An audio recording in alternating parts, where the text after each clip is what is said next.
సంవత్సరాల తరబడి ఎన్ని మందులు వాడినా మీ మోకాల నొప్పులు తగ్గట్లేదా? ప్రాణ పెయిన్ క్లినిక్ లో అత్యాధునిక చికిత్స. అధ్యక్ష, మా బట్టన్న కూడా ఇంత ఆవేశపడతాడు అనుకోలేదు అధ్యక్ష. ఎందుకంటే వారికి వాస్తవాలు తెలిసి కూడా ఇంత ఆవేశపడి అధ్యక్ష గావు కేకలతో పెడబొబ్బలతో నోటికి గొంతు పెంచి అరిస్తే, గొంతు పెంచి దాడి చేస్తే, మందబలంతో శాసిస్తాననుకుంటే వాస్తవాలు కాకుండా పోవు సార్. పాలమూరులో గంజి కేంద్రాలు వాస్తవం, తెలంగాణలో నెత్తురు బారిన నేలలు వాస్తవం, నెర్రలు బారిన నేలలు వాస్తవం, కరెంటీ అని మాట వాస్తవం, 14 లక్షల వలసలు వాస్తవం. అధ్యక్ష, ఇవన్నీ కాంగ్రెస్ పాలనకు తార్కాణాలు అధ్యక్ష, నేను చెప్పడం లేదు అధ్యక్ష. ఎవరో కాదు అధ్యక్ష, గౌరవ ముఖ్యమంత్రి రేవంత్ రెడ్డి గారు మాట్లాడిన రికార్డు అసెంబ్లీలో అధ్యక్ష, కాంగ్రెస్ పరిపాలన గురించి గౌరవ ముఖ్యమంత్రి రేవంత్ రెడ్డి గారు మాట్లాడిన మాటలు వారి మాటలు చెప్తా అధ్యక్ష. వారు చెప్పినారు రేవంత్ రెడ్డి గారు, ఇది 2014 25 జూన్ అధ్యక్ష. వారి మాటలు నేను కోట్ చేస్తా ఉన్నా, అసెంబ్లీ రికార్డు అధ్యక్ష. నేను చదువుకోవడానికి హైదరాబాద్లో ఉంటే నా తండ్రి గారు చనిపోతే మా గ్రామానికి పోయినాను. పద్ధతి ప్రకారం దాన సంస్కారాలు అయిన తర్వాత స్నానం చేసి ఇంటికి పోవాలి. ఎండాకాలం వస్తే ఏ బావిలో కూడా రోజుల తరబడి ఈత కొట్టినామో ఆ బావి ఎండిపోయింది. బోర్ దగ్గర పోయి స్నానం చేద్దాం అనుకుంటే కరెంట్ లేదు. నాకున్న పరిచయాలతో కరెంటే ఇస్తే బోర్ల నుంచి నీళ్లు వస్తలేవు. స్నానం చేయవలసిన సమయంలో నెత్తి మీద నీళ్లు చల్లుకొని ఇంటికి వచ్చినాం అధ్యక్ష. తెలంగాణ ప్రాంతం నిర్లక్ష్యం కావడానికి కారణం కాంగ్రెస్ పాలకులు అన్న విషయం ఇప్పుడు అర్థమైంది అధ్యక్ష. ఇది నేను కాదు అధ్యక్ష, రేవంత్ రెడ్డి గారు చెప్పిన మాట. మీ ముఖ్యమంత్రి గారే చెప్పినారు అధ్యక్ష, నేను చెప్పడం కాదు. నేనేమంటున్నా అధ్యక్ష, మీరు దాచేస్తే దాగని సత్యాలు చరిత్ర అధ్యక్ష. ఇట్లా నిమిషానికి ఒకసారి ఇంటరప్ట్ చేస్తే ఎట్లా అధ్యక్ష? ఇంత ఆవేశం ఎందుకు? బట్టన్నా అధ్యక్ష, ముఖ్యమంత్రి గారు మాట్లాడతారు తర్వాత, మీకెందుకు బాధ? బట్టి గారు ఇంత బాధపడితే కష్టం. ఇందిరమ్మ పాలన గురించి రేవంత్ రెడ్డి గారు చెప్పిన మాట ఇది. ఇంకా చాలున్నాయి రేవంత్ రెడ్డి గారు చెప్పిన మాటలు చెప్పమని చెప్తా అధ్యక్ష. This is not right sir అధ్యక్ష, you have to come to my rescue. This is not right అధ్యక్ష. ఇదేమధ్యక్ష అధ్యక్ష, సీఎం గారు సమాధానం చెప్తారు అధ్యక్ష. ఎన్నిసార్లు ఇస్తారు సార్? మరి మేము కూడా లెక్క చూడాలా? 39 మందికి అధ్యక్ష, మనం తెలంగాణ రాష్ట్ర శాసనసభలో మాట్లాడుతూ ఉన్నాం. ఆనాటి ఉమ్మడి ఆంధ్రప్రదేశ్ శాసనసభ వ్యవహారాలు కాదు, ఆనాటి ఉమ్మడి ఆంధ్రప్రదేశ్ శాసనసభ కాదు. ఇది ప్రత్యేక తెలంగాణ రాష్ట్ర శాసనసభ. ఈ శాసనసభ ఈ రాష్ట్రానికి సంబంధించి 2014 జూన్ 2 నుంచి మొదలైంది.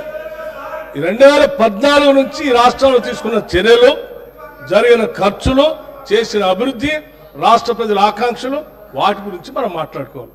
గతం అంతా బాగాలేదనే కదా అందరూ కలిసి కొట్లాడి ఏకగ్రంగా తీర్మానం చేసి తెలంగాణ రాష్ట్రం ఇంకా అది చూపించి నేను వాళ్ళతో పోటీ పడతా అంటే నువ్వు కూడా వాళ్ళతో పోటీ పడితే నువ్వు కూడా అట్టే పో. మరి ఏడెందుకు తెలంగాణ రాష్ట్రం గురించి మాట్లాడుతుంది అధ్యక్ష? ఇందిరమ్మ పాలన అంటే అధ్యక్ష 84 వరకు ఇందిరమ్మ పాలన ఉండే సార్. మరి ఇందిరమ్మ రాజ్యం తెచ్చినాం ఇందిరమ్మ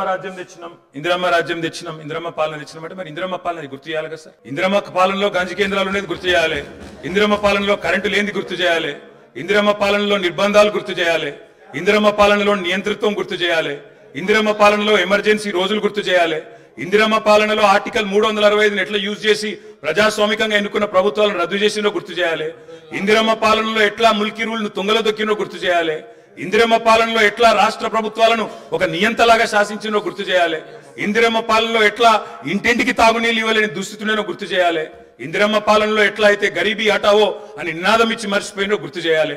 రాజశేఖర్ రెడ్డి గారిని గుర్తు చేసుకున్నప్పుడు, కిరణ్ కుమార్ రెడ్డి గారిని గుర్తు చేసుకున్నప్పుడు వారు తప్పకుండా మేము కూడా అన్ని చెప్పాలి కదా సార్.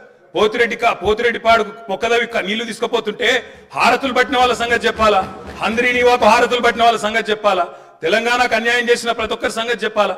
కేవలం సెలెక్టివ్ గా తలుచుకుంటాం, ఇందిరమ్మ పేరు అవసరం వచ్చినప్పుడు తలుచుకుంటాం, లేకపోతే తలుచుకోమంటే ఎట్లుంటుంది అధ్యక్ష? కాబట్టి తప్పకుండా చెప్పాలా. చరిత్ర అనేది దాస్తే దాగేది కాదు అధ్యక్ష. ప్రగతి భవన్ కు పోయి అక్కడ కేసీఆర్ గారి పేరు మీద మట్టి పోయంగానే చరిత్ర మరుగున పడిపోదు అధ్యక్ష. తప్పకుండా వాస్తవాలుగానే ఉంటాయి. వాస్తవం ఏంది అంటే 50 ఏళ్ల గోస తర్వాత కలిసొచ్చే కాలానికి నడిసొచ్చే కొడుకు కేసీఆర్. తెలంగాణ తల్లిని దాస్య శృంఖలాలు తెంచిన కొడుకు కేసీఆర్ గారు అధ్యక్ష. వాళ్ళ వారు మాట్లాడినారు గవర్నర్ గారు, మార్పు మొదలైంది, నిర్బంధం పోయింది అన్నారు. అవును అధ్యక్ష, మార్పు మొదలైంది, నిర్బంధం పోయింది. ఎప్పుడు పోయింది అధ్యక్ష నిర్బంధం? జూన్ 2,